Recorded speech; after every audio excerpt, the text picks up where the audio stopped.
So today we're talking about a topic that is very important to law firms that almost 50%, so let's say half of law firms say that it is difficult to collect. So from doing some research of what you've seen and even in your experience and just working with collections and AR and stuff like that, what was the first thing that kind of popped in your head when you started seeing some of those statistics that almost half of law firms surveyed said they have a challenge collecting? I wasn't surprised at all because I think it's a problem across the board. Like when I think about some of the companies that I've worked for, collections, especially more recently, collections is a very big part of it because at the end of the day, like if you don't collect, if you do work and you don't collect your money, cash flow becomes an issue because at the end of the day, you need the cash to run the business. So I wasn't surprised when I saw that law firms struggle with that because I think any company is challenged with that. And when it ultimately comes down to it is, do your customers like you enough to pay you on time? Do they feel like it is worth for them giving you a portion of their money when you want versus when they want to? And I think that was kind of what I saw, especially with the larger corporations. Every company is trying to conserve their cash flow, and so they're all trying to extend how long they can avoid paying you. So I mean, I wasn't surprised. Gotcha. Yeah. And I would say for me, it was a little surprising to see because, I mean, when you think about the nature of a law firm, a lot of people, when you think about law firms, you think of, these are firms that operate on retainer, which means the client is required to put X amount of dollars into an account or pay X amount of dollars up front, and the lawyer doesn't do any work until you actually make the payment. So we're Mhm. not going to start working until the money's in the bank. Yeah. Now, of course, after working with several law firms and understanding, and different states have different rules Mhm. where, let's say you started doing the work, the person paid the initial retainer, but the additional work that starts to happen, and let's say the person doesn't pay that invoice. Mhm. And in those cases, I could see that happening because some lawyers that I've talked to have said that when in some states, if a client is not paying the Mhm. invoices, Mhm. then that's not a strong enough reason to withdraw from the case, which can Really? be a interesting thing. I mean, because when I can compare that to like with an accounting business, Right. if a client, and even with accounting, is you really, I guess in theory, you kind of don't leave the client unless I guess you say the invoices get really, really old. So once they start getting like 180 90, days. 100 Yeah. days old, and Yeah. even in some cases, if it's more than a year old, Right. then you really can't sign, you aren't supposed to do any additional work. Right. So I think, there's this good faith kind of mindset of, hey, if we do the work, we believe our clients are going to pay us. But I was a little shocked at first, but as I started to dig in and understand how a lot of different law firms don't really stick very strictly to, hey, you need to pay before we start doing work. And I'm just like, okay, all right, collection problems that seems understandable to me. That's interesting. I never knew like that some states actually, I don't want to say don't allow you to withdraw, but basically say, hey, if you were to stop like performing services for a client because they didn't pay, like you can't actually do that. I didn't know that because I guess what have you seen has been kind of the setup for most law firms in terms of like when it comes to billing clients. So I know you mentioned, first you start out with the retainer, Mhm. and then after the retainer, hey, you pay, is it progressive payments or is it Yeah, kind of so payment so at the end? so some of the way that it works is, you start off, a lot of firms when that do retainer work is start off with a retainer, like, hey, we'll do the consult, you pay the consultation fee, Mhm. and then, hey, here's the plan for your case, we're going to support it. And as the attorney is working on it, the paralegals, the staff, typically monthly, they're billing the client to say, hey, here's your latest bill.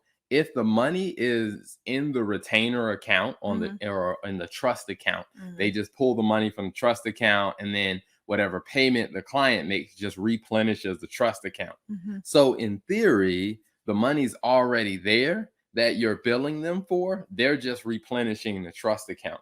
Well, where you get into a situation is if the firm isn't sending the invoices in a timely fashion, Mm, or if, for some reason there's a miscommunication with the client on it to where the trust account isn't getting replenished, is usually where you start to have the issue. And, from a legal standpoint, I mean, if you are, because if you think about it this way, as a lawyer, you have gone before a judge or mhm, whatever the jurisdiction is, mhm, and you've told them, hey, I so and so law firm am representing this person. mhm, So that is on record. So if mhm. you want to be removed from the case, you have to, typically, from lawyers have told me, you got to write a motion. So you write a motion to be removed from the case. So now in the court system, in the court records, it is documented you are no longer the legal representative of this client. Well, a lot of times you have to give like reason for it. And what some lawyers that I work with have told me is like in their state, if the only reason is, well, this person isn't paying their invoice, that may not be a reason the judge For you to grants you withdraw. to be, withdraw from that case. That makes sense. I think that is a difference then in terms of like other industries that I've seen, because I think if we're going to jump into just advice and tips, I would say the first thing is just setting very clear expectations, because oftentimes, like even with some of the companies that I've worked for, oftentimes where the line gets blurry or where it gets confusing is there aren't clear expectations. So whether it was, hey, you said you were going to do this part of the job for us for free, or this was supposed to be like a demo unit, which is basically like a free unit for us to try out the equipment, see if we liked it, and then we're going to pay you, for something when we actually put in an order. So I think the clearer you are on expectations of basically identifying, we've done a lot of like immigration lawyer stuff, and I like how some of the lawyers we've worked with are very clear about, hey, this is what it's going to cost, this is the expectation on payment, this is when we expect you to pay. In some cases I've seen where the payment is actually required before the filing, which I think, I don't know if you're able to set that up across every state, but definitely I would say being very clear about expectations so that there are no surprises going into it. I would much rather know, even as if I'm putting myself in a position of a customer, I would much rather know ahead of time, hey, it's going to cost 1750, it's going to cost $5,000, it's going to cost $10,000. This is the expectation on payments, this is when it needs to be paid. So that way there are no excuses on, hey, we didn't know this and we didn't understand this. So I would say if I was to number it, that would probably be the first thing that I would say, is just clear expectations on both ends, so your client understands going into it like, hey, this is what's expected on both ends. Yeah. And I do think that one makes a huge one, because I think that's applicable to any business, Agreed. is having clarity and, expectations on not only, when they should pay, but hey, here's how often we're going to send you invoices, so they Mm-hmm. know that they're going to come on the Expect it. schedule. Yeah. And then also is like, hey, here's about how much. Now I think that's why a lot of law firms are trying to transition to doing kind of a flat fee approach. Mm-hmm. Now, when it comes down to, if you're doing a like a litigation case, when it comes down to have to go on the trial, Yeah. like, it's very unpredictable what you're going to That's run true. into. So they may not do a flat fee on that. But Mhm. for some of the routine stuff, a lot of firms are going to a flat fee structure. That way, the client knows how much it's going to be, and they can have that clearer expectation. And then I think the other piece is you have to actually send the invoice. Yeah. And that's where surprisingly a lot of firms do kind of struggle with, is they're just not sending the invoices. And I think to that point also, and maybe this is like a good second point, is the frequency. Like make it like, I like what you said about as part of the expectations, like establishing, hey, how often are we going to be sending? How often are you going to be getting an invoice? But I would say not waiting until the end, like to bill them. You should be billing them recurring, as because if you think about it, the hours that you're spending in court, the hours that you're spending on the cases, those are hours that have already been incurred. Like that is work that you've put in. So I think I've seen a lot of situations where like people will wait until the end and be like, all right, this is your $15,000 bill. And it's like, dang, at that point, it's kind of sticker shock. So I would definitely recommend the billing, like recurrent, like even if you're doing hourly, like bill, I don't know, maybe the milestone is, hey, every, I don't know, when we get to certain parts in the case, I'm not a lawyer, so I don't know, but maybe monthly, maybe weekly, like, hey, so that way it's spread out and it's not as much of a sticker shock to your client when they do get that one bill at the end, because that way you can at least make money on the work that you're doing progressively. Yeah, I mean, I think that that makes sense because one of the things that I've noticed as a behavior for a lot of law firms is this behavior that because their margins are really good. I mean, Mm-hmm. because typically with some service-based businesses, like professional service-based, like law firms, medical practices, even some accounting firms, where the margins are high enough to where you don't desperately need everybody to pay like right away. Right. It's not like let's say a restaurant or something. Like restaurant, your margin maybe, a few percentage points. Yeah, no, with a restaurant, you're not coming in there and eating and not paying me. You gotta pay. You Yes. gotta And so pay. when it comes down to a law firm, Yeah. because they have higher margins to where, and especially the ones that I see the most guilty about this are ones that do contingency work, like a lot of them that do personal injury, Mhm. where you're getting, let's say, 33% of whatever the client wins. Mhm. So when you get this big contingency check, and let's say you're also doing some family law work or whatever, the contingency check was big enough to cover your operating expenses that you don't really feel the sense of urgency to issue the bill for the family law work. But I think that's where you really need to have some really solid processes in place and Mhm. saying, like, hey, even though we may be good on cash, Yeah. we still need to have solid processes in place so we don't get behind on these things. Because, I've seen situations where, I was talking with a friend that does a lot of work with lawyers and helping them in setting up their law firm management system. Mhm. And one of the things that she was telling me, she said that there are a lot of people, and it was a specific story she was talking about where there was a client that she was trying to work with, helping them get some stuff set up. And she was asking, oh, what's the frequency that you bill your client? And this person had gone an entire year without billing anyone. Oh wow. And the way that and she was like, well, how are you like affording the stay? I was like, oh, we closed a couple big, personal injury cases. So they've just been operating a firm off Oh of that. wow. And then No. all the other cases, they just hadn't billed these people. Listen, So if I was to get a bill 1 year later from you for lost services, yeah, we're gonna have a problem collecting that bill. I mean, absolutely. I mean, I think that is exactly it, right? Is you have the cash flow, whether it's from the big cases like you mentioned coming in, so you don't feel the urgency, like you said, to bill them. Like, of course, you're gonna have a challenge collecting from a client after you've basically haven't billed them and you provided the service a year ago. Absolutely, it's gonna be a challenge. Yeah. I mean, Yeah. and even so, like some of the recent statistics, I think it might have been Clio that put out a report, and one of the things that they were showing is out of all of the hours that you bill that firms were billing clients for, Mhm. they surveyed, you know, quite a bit of law firms, and one of the things that they were seeing is that there was a trend of about only 89% of the billed hours were being collected, which means that's like 11% of the invoices Uncollected. that people were sending out Correct. just weren't getting collected. So, Yep. I mean, if you take a step back and you say, okay, all right,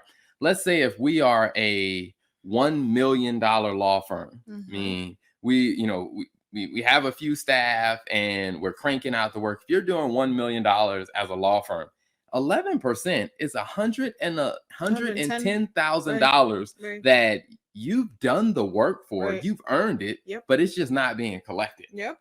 I Yep. mean, it's that's $110,000 of money that could go into your business Mhm. that you just got to write off. Now, part of the reason a lot of that does happen is people, they don't establish clear understanding about how frequently they're going to bill, so the Right. client knows that it's coming.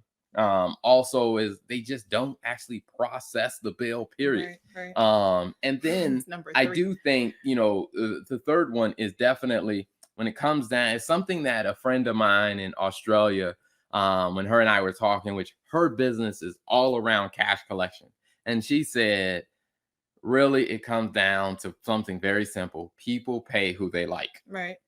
And I think that people don't understand that as a law firm, it's like it's one thing to do the work, Mhm. but also you have to ask yourself, what's your relationship with the client? Mhm. Like if you don't really have good rapport with the client, although you're doing good work for the client, you might be last on their list to pay. That's true. That's true. I mean, I think the first thing is just bill them. Like that's the first, Yeah. that's the most important thing. Just bill them. And for me personally, like even in our own personal finances, I prefer to get like if you're doing something for me, give me the bill right then and there. Let me just know how much it is. Let me plan and budget for it because when you get something later down the line, you're like, all right, like this wasn't in the budget, or hey, I've forgotten about it. So I think definitely it's critical for me to understand like in that situation, especially if I don't have a good relationship with you, like you're not going to be my priority. So I would say I think having a good relationship is definitely key because it, like you said, it goes beyond just the statement of, well, I just did the work for you. I'm like, all right, well, if I'm getting a bill a year later, like you're last on my list. I mean, I'm probably going to be like, okay, well, okay, how do we handle this now going forward? But no, I think it's absolutely pivotal. Are there any other points you wanted to make on Yeah, I the mean, I think as a, also a you say a mutually beneficial thing, or I guess a secondary benefit to really having a real relationship with, the clients that you serve. Now, of course, if you're doing a lot of things like, like in the state of North Carolina, if you get a speeding ticket or traffic violation over a certain point, you got to go to court for it. Where I remember I got a ticket when I was passing through North Carolina when I lived in Illinois, Mhm. and within a week I got all of these letters in the mail about, oh, I can From go to court and lawyers? represent you. Like No. they weren't trying to develop a relationship with me. Right. And they're gonna get paid up front. Mhm. And so they got paid up front. They went to court, they settled it. I didn't have any issue or anything like that. But if it's going to be an ongoing relationship, or if it's going to be a case that's going to last, where you do need some interaction with them and Mhm. you are going to have to collect, I think making sure that you have some type of rapport with them, that not only allows you to be able to collect, but it also leads to a very, very valuable thing called referrals. Yeah. Because as you think about growing your business further, the relationship you have with your current clients Mhm. can definitely open the door of whether or not they'll tell other people about you. So I think that there's a collection benefit and there's a growth from referrals benefit from that as well. That's a good point. The relationship and the experience are the biggest things because the experience is what creates the relationship or solidifies the relationship, and the relationship is what establishes and builds confidence and trust for them to be able to refer you to someone else. Like I wouldn't want to refer someone to someone else and then it just ends up being a horrible experience. Like nobody wants to do that. But yeah, absolutely. So I think those are some really good points, really good guidance. Anything else you wanted to add? And I would say, I mean, it's a learning process. And one of the things that I'll go back to a quote that a friend of mine, Kristen David, who works with a ton of law firms, something that she says continually is, what is you have to create the processes and let the processes run some of these things in your business, Mhm. to where some people get so busy to where it's like, I don't have time to do that and stuff. And it's like, that's where we need to take a step back. We need to create a process, Yeah. simplify it, and then let the process run itself. Mhm. So you're not I guess you say, the bottleneck, or you're not the reason why these bills don't go out, because you have a process in place that would allow this to happen so the firm can get paid for the valuable work that you're doing. Yeah, and I think it applies across all businesses because that was something I had to work on in our business is just like automating our invoicing because I mean sometimes you get so caught up with everything else you're like all right dang it's already the first of the month now we got to go through the process of manually billing them, but it's like for the recurring clients it's like hey just automate it and make it a simple process so that way you're not having to go back and remember that this is something that you need to take action. So absolutely agree, I think processes are important. So Absolutely. yeah, thank you for tuning in. Thank you for tuning in to another episode of the Finance and Accounting Show. If you like what you heard, don't be selfish. Make sure you hit that subscribe button and then share this with a friend because you know a business owner that could definitely use this insight. So be sure to hit that subscribe button, share it with a friend, and turn on the notification bell so you get all the updates when we release a new episode.